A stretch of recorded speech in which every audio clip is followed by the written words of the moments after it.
rojas son nivel 1A carcinógeno, igual que el humo del cigarrillo al fumar. Adelante.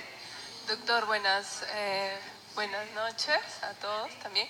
Yo quería preguntarle si, aparte de la exposición que nos ha presentado con los chefs y todo, usted tiene experiencia en la parte de algún lugar, nos puede recomendar algún centro, un lugar donde se manejen estilos de vida aquí en el Perú, ¿no? O sea, que donde, no sé, o sea, porque todos estamos hablando de los estilos de vida, cambiar los estilos de vida, pero no sé si usted sabe de algún lugar, ¿no?, para nosotros poder ir y tener la experiencia como profesionales que manejen estilos de vida. Claro que sí. Como ya fue mencionado, medicina de estilo de vida se está haciendo historia. Estamos iniciando a nivel mundial. Solo en octubre del año pasado, por primera vez en los Estados Unidos, se rindió el examen para la certificación, el primer examen, en octubre del año pasado. A menos de un año en Perú, el día jueves, 31 médicos de Latinoamérica van a rendir el International Board of Lifestyle Medicine para obtener la certificación de lo que significa evidencia, medicina basada en evidencia. ¿Qué significa esto que te estoy mencionando? Que esto está empezando.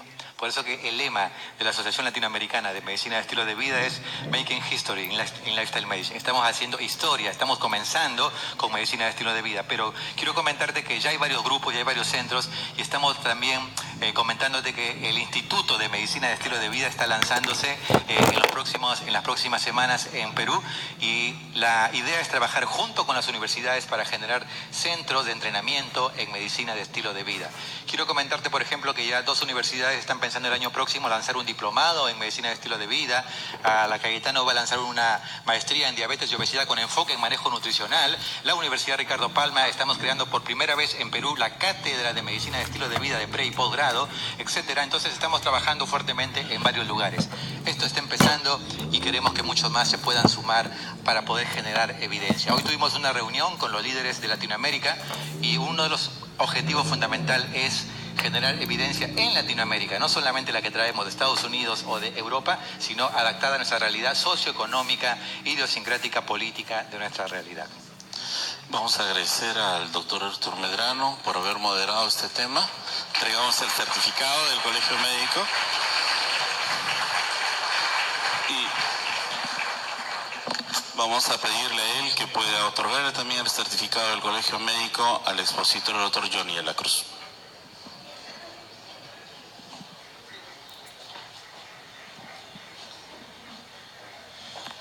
Doctor de la Cruz, es un gusto verdadero, ¿no?, poder entregarle esta constancia de todo el apoyo que nos ha dado acá al Colegio Médico. Muchas gracias.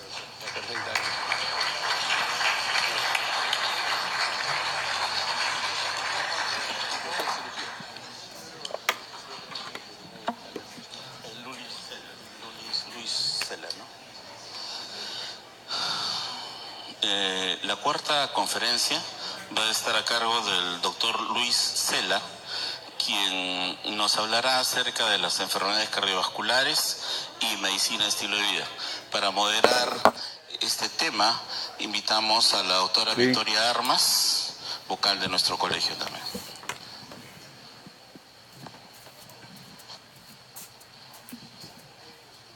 Encontré un programita para grabar.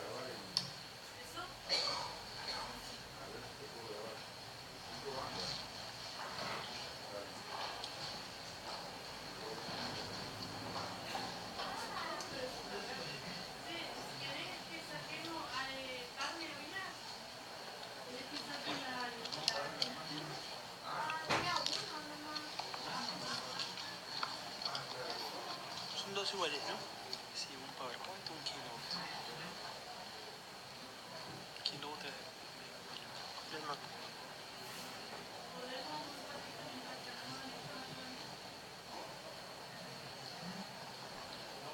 ¿Cuál es el Keynote?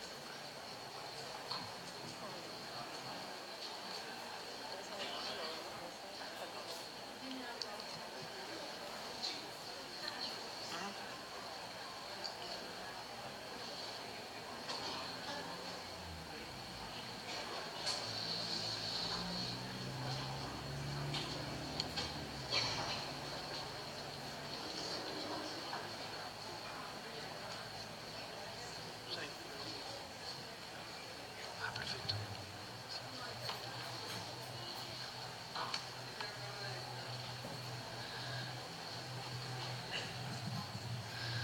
Buenas noches a todos. ¿Puedo comenzar? Muchas gracias por la invitación. Me llamo Luis Sela, soy de Brasil y voy a hablar en portuñol esta noche. Espero que me comprendan. Nosotros vamos a hablar sobre la medicina del estilo de vida y la enfermedad cardiovascular, que continúa siendo el número 1 de muerte en el mundo. Es un tema muy extenso, podríamos hablar por una semana, pero trataré de señalar algunos aspectos importantes de la medicina del estilo de vida en la prevención y también en el tratamiento de las enfermedades cardiovasculares. Vamos a hablar un poco sobre la epidemiología en Latinoamérica. Luego pasamos a una actualización sobre factores de riesgo. Compartiré también algunos estudios epidemiológicos y también algunas intervenciones para la prevención y la reversión de esta enfermedad. En Latinoamérica, un estudio hecho por la OPAS con datos de mortalidad de 21 países de la región de las Américas desde 2000 hasta 2009. Actualmente las enfermedades cardiovasculares comprenden 33.7% de todas las muertes en las Américas. Es muy bueno que las tasas de mortalidad ajustadas por edad están disminuyendo. Disminuyeron 19% para hombres y mujeres. Ustedes pueden ver que Argentina, Chile y Brasil tienen tasas que están disminuyendo. En comparación con los datos de la OMS, fueron menos favorables que la mayoría de los países de Europa Occidental y también Australia, pero más favorables que la mayoría de los países de África y también Europa del Este. En Perú, las tasas también están disminuyendo, pero están más ahora en un patrón más plano. En Paraguay, por supuesto, las tasas están aumentando. Me gustaría hablar también un poquito sobre factores de riesgo. Creo que el mayor gaño que tuvimos en el control de las enfermedades cardiovasculares en las últimas décadas fueron con un mejor control de los factores de riesgo, especialmente el control de la hipertensión y de la dislipidemia y también de diabetes, con la comprensión mayor de los factores de riesgo após los estudios de Framingham. Generalmente, cuando hablamos en factores de riesgo, hablamos de factores no modificables y también factores modificables. Los datos de Framingham mostraron que factores como la diabetes, la dislipidemia, la presión arterial elevada, el tabaquismo aumentan de forma independiente y significativa el riesgo de cardiopatía coronaria.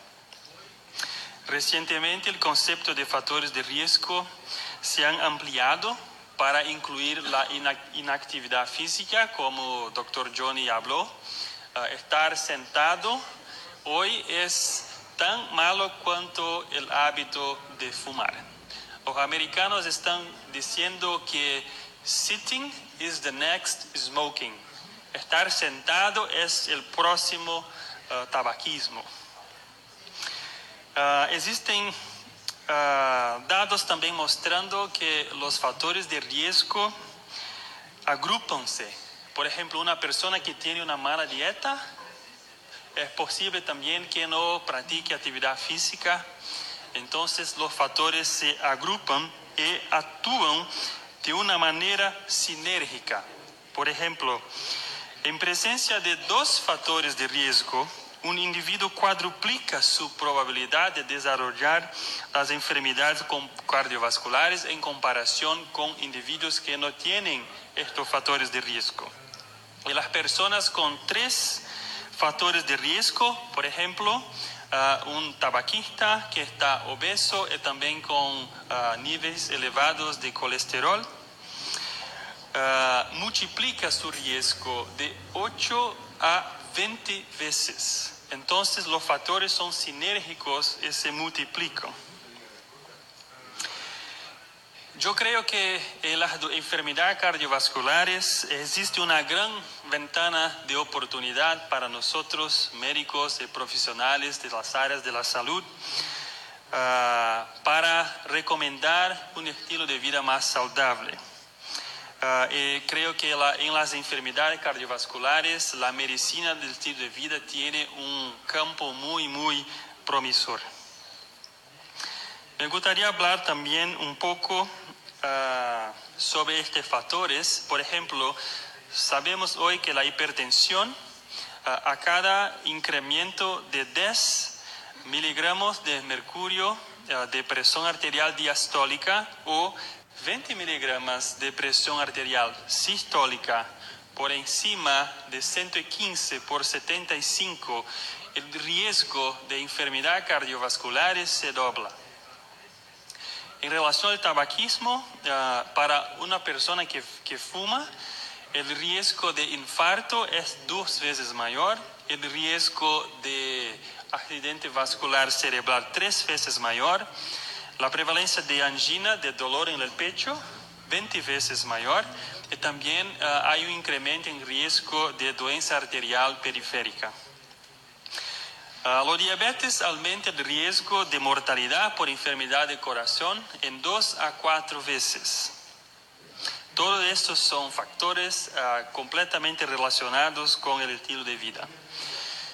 Sabemos también que la inactividad física es un factor importante.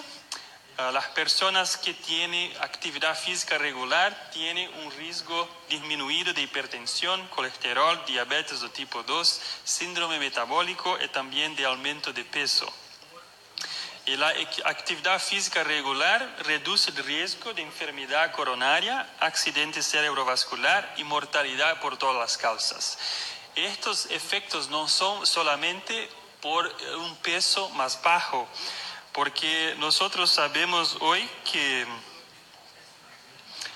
el músculo esquelético no es solamente un órgano de locomoción, pero es un órgano endocrino. En realidad el músculo es una glándula que produce hormonas, citocinas, miocinas que actúan en todo el cuerpo. Pero es una glándula un poquito diferente. Cuando nosotros comemos, desayunamos, por ejemplo, no tenemos que recomendar o de solicitar el páncreas que produzca la insulina. También no tenemos que solicitar a la glándula tiroide que produzca hormonas tiroidianos. Pero el músculo es una glándula voluntaria. Funciona por elección. Cuando nosotros reclutamos las fibras musculares en la práctica de actividad física.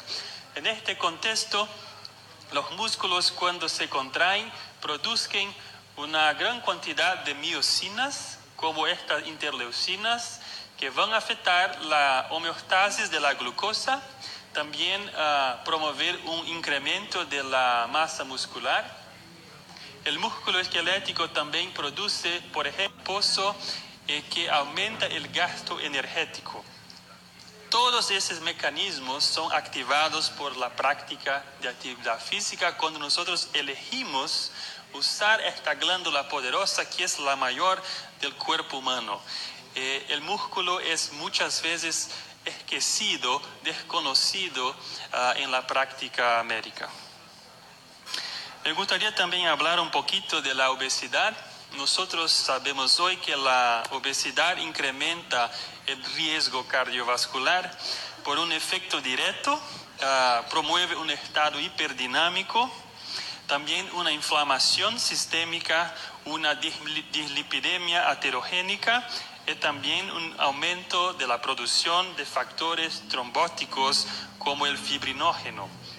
Pero también sabemos que el tejido adiposo, cuando está demasiado lleno de grasa por la sobrealimentación, entra en un estado de hipersecreción de leptina y también de catecolaminas. Los adipócitos aumentan en tamaño y el número hasta un punto en que no pueden más almacenar la grasa.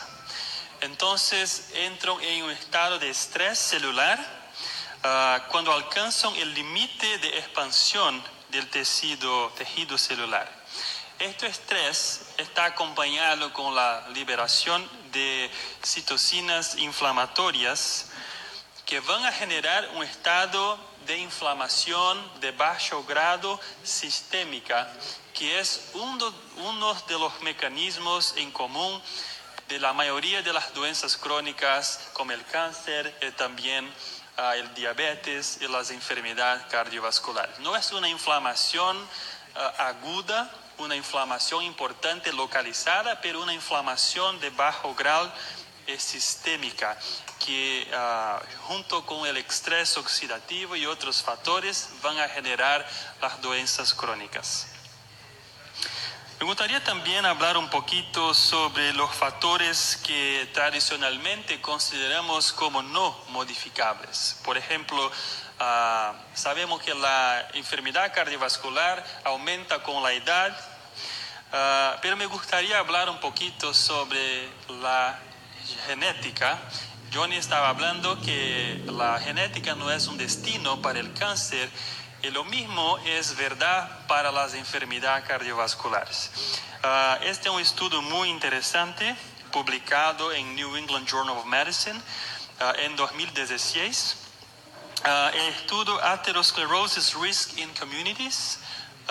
El riesgo de aterosclerosis en las comunidades es una cohorte prospectiva que inscribió participantes blancos y negros entre las edades de 45 a 64 años a partir de 1987. Los autores establecieron una puntuación de riesgo poligénico. Obtuvieron un puntaje de riesgo poligénico a partir de un análisis de hasta 50 polimorfismos de un solo nucleótido que tenían asociación con la enfermedad arterial coronariana en estudios previos.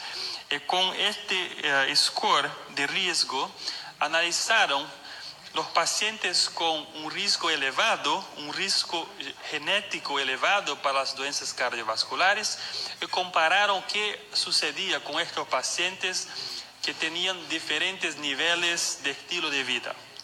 Y es muy interesante que cuando los autores consideraban los hábitos de no fumar, no tener obesidad, hacer actividad física regular y tener una dieta saludable, observaron que mismo en los pacientes con un riesgo genético elevado, los pacientes con un riesgo genético elevado que tenían un estilo de vida desfavorable, tenían un riesgo muy elevado de cáncer.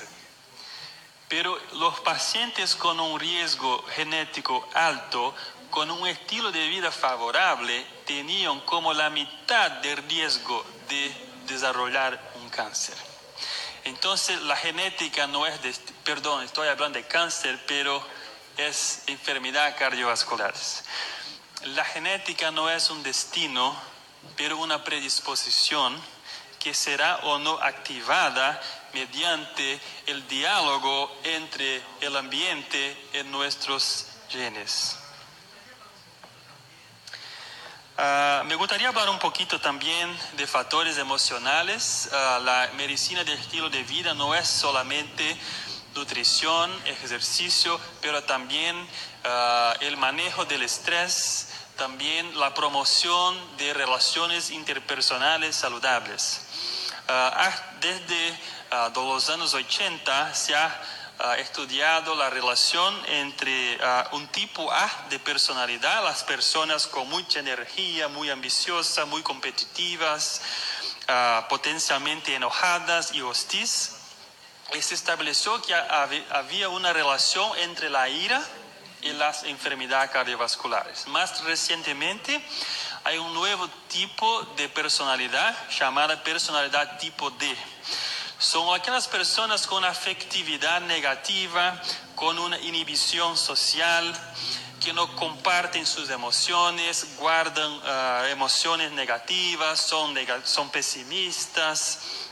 Estas personas tienen un riesgo elevado también de desarrollar las enfermedades cardiovasculares.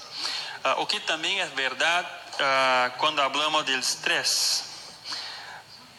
Por ejemplo, estudios sobre el estrés con un factor de riesgo y pronóstico de la enfermedad cardiovascular mostraron que en individuos con enfermedad cardiovascular preexistente, las asociaciones de estrés con eventos recurrentes y muerte son moderadas o fuertes.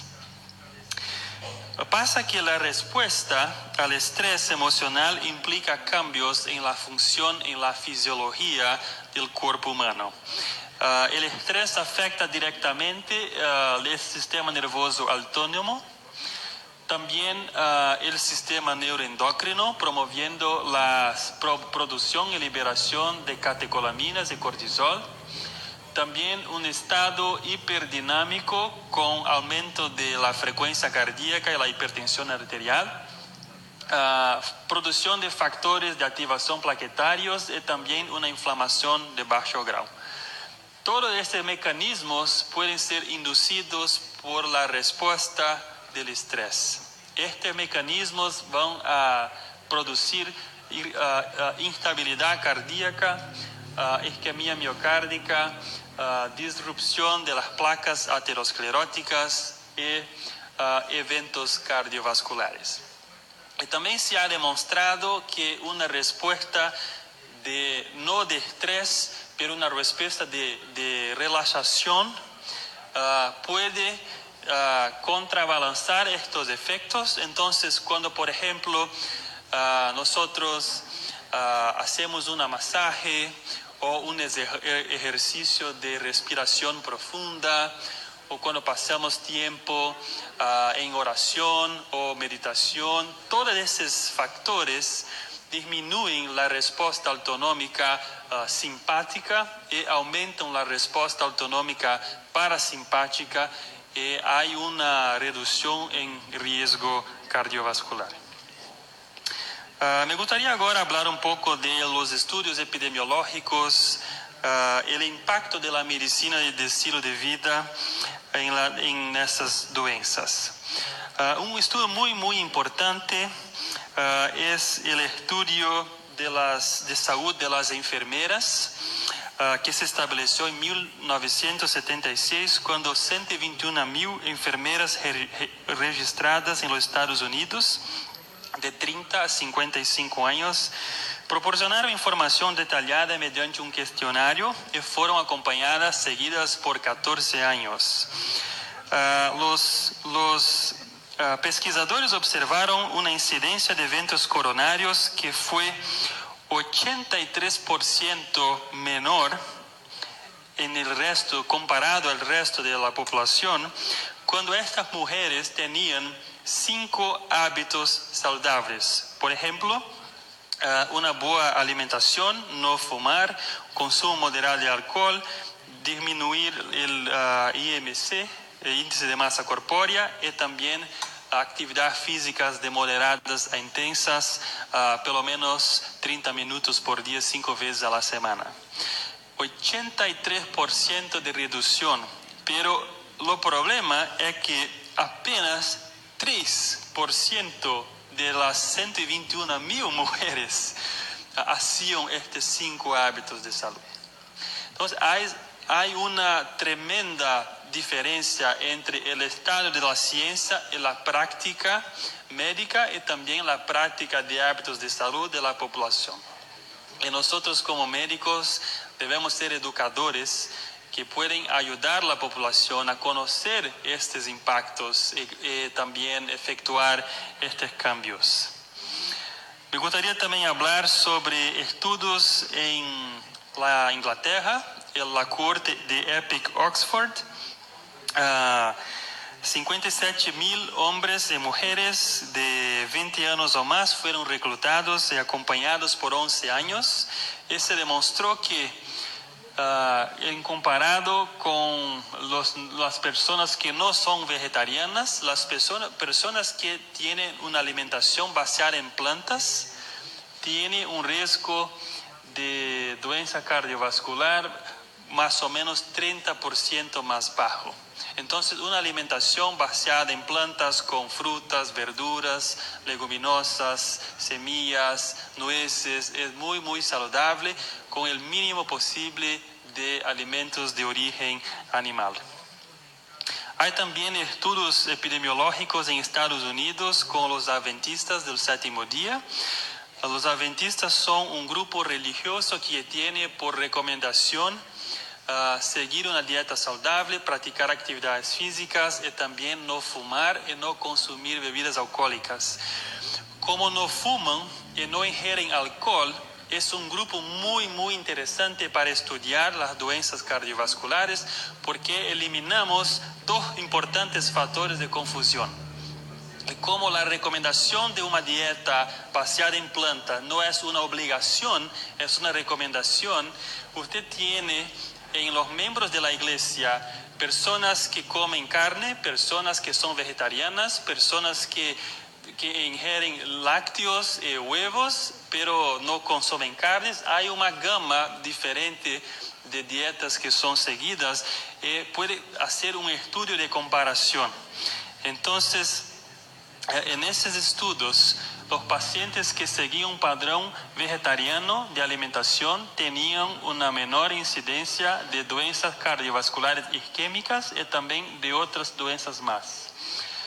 Esto fue estadísticamente significativo. ¿Cuál es el mecanismo por el cual una dieta saludable disminuye las enfermedades cardiovasculares y la aterosclerosis? Nosotros sabemos hoy que hay una gran cantidad de compuestos bioactivos y fitoquímicos en los vegetales que actúan en diferentes etapas de la aterogénesis. Por ejemplo, la vitamina C, el hidroxitirosol de aceite de oliva actúa impidiendo la oxidación del colesterol LDL. También usted tiene la alicina de ajo, las fibras, los omega 3 que actúan también en el bloqueo de la expresión de genes proinflamatorios.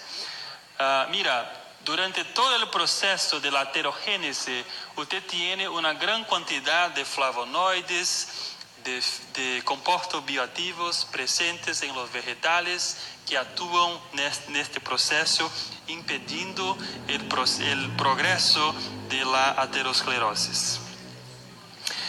Entonces, para la prevención, la medicina del estilo de vida es muy, muy importante, pero también es usada como un mecanismo de tratamiento y posiblemente reversión para pacientes que tienen enfermedad cardiovascular ya establecida. Me gustaría hablar un poquito del estudio del Dr. Esselstyn de la Cleveland Clinic en Estados Unidos. El Dr. Esselstyn es un famoso cirujano torácico, es uno de los pioneros de la medicina del estilo de vida en los Estados Unidos. Tiene una publicación, un libro que recomiendo la lectura a todos ustedes. No es un libro solamente para médicos, como también para personas leigas. El Dr. Esselstyn hacía cirugías cardiotorácicas todos los días en sus pacientes y empezó a estar frustrado porque no estaba haciendo nada para prevenir las doenças cardiovasculares. Entonces, él pegó primeramente un pequeño grupo de 24 pacientes con doença arterial coronariana muy grave, algunos con múltiples stents, otros también con bypass, no sé cómo se llama aquí, pero derivación, bypass, okay. Pacientes que no tenían más ninguna oportunidad, pacientes que literalmente estaban en su casa esperando la muerte visitarlos. Estos pacientes fueron recomendados que siguiesen una dieta con 0 gordura. Es una dieta muy restrictiva, no carnes, no aves, no frutos do mar, no lácteos, no huevos, no aguacates, no óleos, no nueces, nada de gordura. Estos pacientes fueron seguidos a cada 2 semanas y tuvieron una disminución muy grande de sus niveles de colesterol. Y muchos pacientes que tenían un pronóstico muy malo, que podrían morir en 3 o 6 meses, vivieron casi 20 años. Después, motivado por los resultados preliminares de este estudio piloto, este doctor fez un otro estudio con 200 pacientes. Es increíble los resultados documentados en las arteriografías, en las cintilografías. Usted puede ver que este es un paciente con una perfusión miocárdica ruin, que após la intervención tuve una recuperación de la recuperación. Esto no es apenas por lo efecto de disminución de aterosclerosis, pero también por un mejor funcionamiento del endotelio con un incremento en la producción de óxido nítrico, que es un potente vasodilatador. Algunos años después, este es un paciente que tenía una doença coronariana aterosclerótica en la arteria descendente anterior, que 32 meses después, en una dieta baseada en plantas, sin gordura, tuve una reversión de la doença aterosclerótica. Esto no es un stent, esto es un stent natural, con una dieta, con manejo del estrés, con control de tabaquismo, con la medicina del estilo de vida. Este doctor presentó estos estudios en los Estados Unidos. Usted puede ver que del total de 177 pacientes adherentes al tratamiento, 81% mejoraron su función cardiovascular, 8% tuvieron la doença estable y apenas 10% la doença empeoró. Cuando comparas con los pacientes que no adherieron a la intervención, ninguno paciente mejoró, 38% tuvieron la doença estable y 62% de sus pacientes tuvieron una piora en la doença. Este doctor en un congreso fue cuestionado: doctor, ¿no crees que esta es una dieta muy radical? Usted puede estar pensando esto, ¿sí? Él respondió lo siguiente: sí, creo que es radical, pero más radical ainda es un paciente con 50 años con una doença arterial grave, ter que ir a una cirugía, sacar una vena de la pierna, abrir el pecho y hacer un bypass. Esto sí es radical. Entonces, para un paciente que no tenía más oportunidad, una dieta baja en gordura, baseada en plantas, salvó su vida. También un otro proponente de la medicina de estilo de vida es Dr. Dean Ornish, que desarrolló un programa. Es una equipe multidisciplinaria que promueve 18 encuentros de 4 horas de duración, 15 pacientes por grupo. Estos encuentros son 2 veces a la semana, con 4 horas de duración, 1 hora de una charla de salud, de nutrición, 1 hora de grupo de apoyo, 1 hora de actividad física y 1 hora de una refeición saludable, todos juntos. Estos pacientes tuvieron muchos resultados buenos. Por ejemplo... Doctor Sela, 5 minutos, por favor. Gracias. Por ejemplo, aquí está el diámetro de la estenosis en la arteria coronaria. Los pacientes de grupo control, 5 años después, tuvieron un incremento en la estenosis, o sea, la aterosclerosis progredió. Para los pacientes que siguieron el programa, podemos observar una reducción en diámetro de la estenosis. La enfermedad cardiovascular coronaria no necesitaría existir si las personas tuviesen un estilo de vida saludable. Con la medicina de estilo de vida podemos por lo menos estabilizar la doença y en algunos casos revertir la doença cardiovascular. También es muy importante que los resultados son mejores con las personas que más adhieren a el programa. Entonces, cuanto mayor es la adherencia, mayor es el efecto.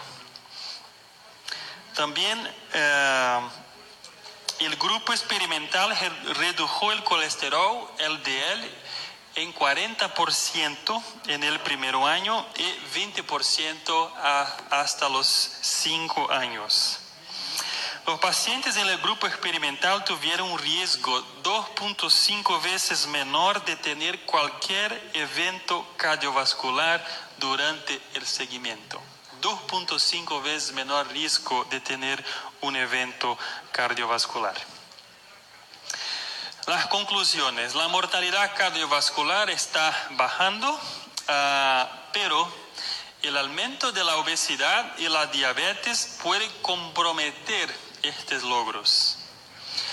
Los factores de riesgo se identifican cada vez mejor. Nosotros sabemos hoy cuáles son las causas de la enfermedad cardiovascular. Los grandes estudios epidemiológicos con cohortes acompañadas por muchos años confirman que un estilo de vida saludable es fundamental en la prevención. Y los estudios de intervención han demostrado que es posible prevenir la progresión e incluso revertir la enfermedad coronaria ya establecida a través de cambios consistentes en el estilo de vida. La medicina del estilo de vida tiene en la prevención y tratamiento de las enfermedades cardiovasculares una gran oportunidad de trabajo. Pero necesitamos sumar esfuerzos en el combate a estas doenças y necesitamos de todos vocês, de todos los médicos, todos los profesionales que van a ayudar a los pacientes a hacer progresivamente los cambios de estilo de vida que son necesarios de forma sustentable. Y me gustaría también decir para encerrar que 10 años atrás, cuando yo empecé a conocer más sobre medicina de estilo de vida, yo tenía 103 kilos, a los 24 años tenía hipertensión arterial y dislipidemia. Yo era tabaquista, ingería mucho alcohol y todo esto aprendí durante la facultad de medicina. Con muchas horas de estudio, muchas horas de hospital, poca actividad física, mucha comida para conforto y para reducción del estrés. Estaba planeando mi primer infarto para los 40 años. Cuando conocí a doctora Daniela, mi esposa que está aquí, ella compartió conmigo sobre el estilo de vida saludable. Yo cambié mi vida, mis hábitos, bajé 17 kilos de peso. Mi tensión arterial fue de 14/9 para 11/7. Mi colesterol de 220 para 130. Estos cambios produjeron muchos resultados en mi vida y también con mis pacientes que a cada semana me veían 1 kilo más magro, con menos peso. Empezamos a prescribir la medicina de estilo de vida junto con los medicamentos y no teníamos entrenamiento para esto. Entonces yo creo que los estudios demuestran que cuando nosotros médicos y profesionales de la salud aplicamos en nuestra vida un estilo de vida saludable, nosotros somos más propensos a recomendar que nuestros pacientes también sigan este estilo de vida. Entonces, si nosotros queremos un cambio en la sociedad, este cambio necesita empezar por nosotros mismos. Gracias por la atención. Muchas gracias, doctor Cela. Muy interesante la charla. Realmente la enfermedad cardiovascular llega al final la muerte, pero el inicio del conundrum es el continuum de cardiovasculares, hipertensión, diabetes, factores de riesgo que deben prevenirse para evitar llegar a enfermedades cardiovasculares, ¿no? Ni bien se identifica un hipertenso, un obeso, un diabético, un estresado, una apnea del sueño, hay que tratarlo para evitar llegar a la parte final, que es falla cardíaca y muerte.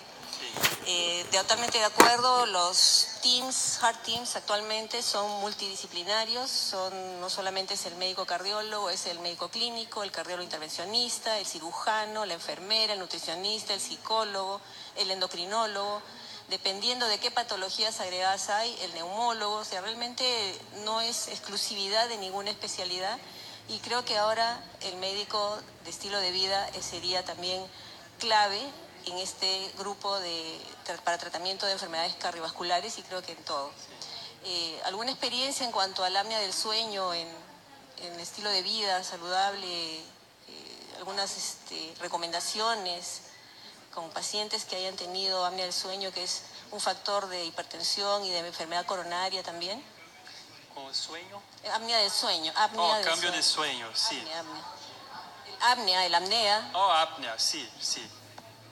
Nosotros sabemos que la apnea es muy prevalente en pacientes obesos con exceso de peso.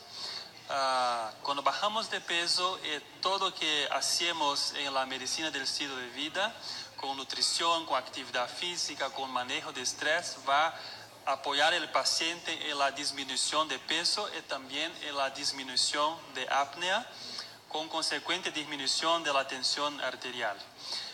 El doctor Dexter también habló sobre el impacto, por ejemplo, de beber agua en la regulación térmica del cuerpo durante la noche.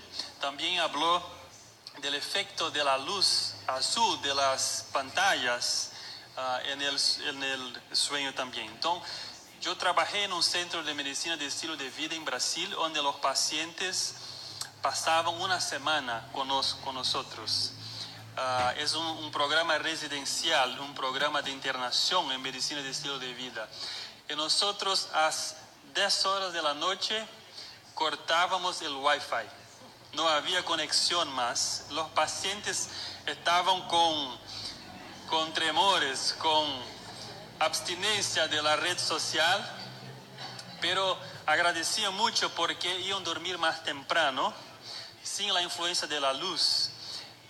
También es un programa que no tenía estimulantes como la cafeína, que nosotros también sabemos que la cafeína es un estimulante del sistema nervioso central que puede impactar negativamente en el sueño. Entonces, todos estos cambios también ayudan al cerebro a tener un relajamiento y una inducción del sueño y consecuente disminución de la hipertensión y del riesgo cardiovascular. ¿Alguna pregunta?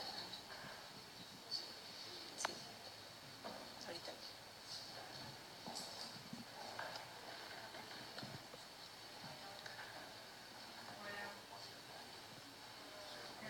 Hola. Gracias. Buenas noches, doctor Cela, y buenas noches a todo el auditorio.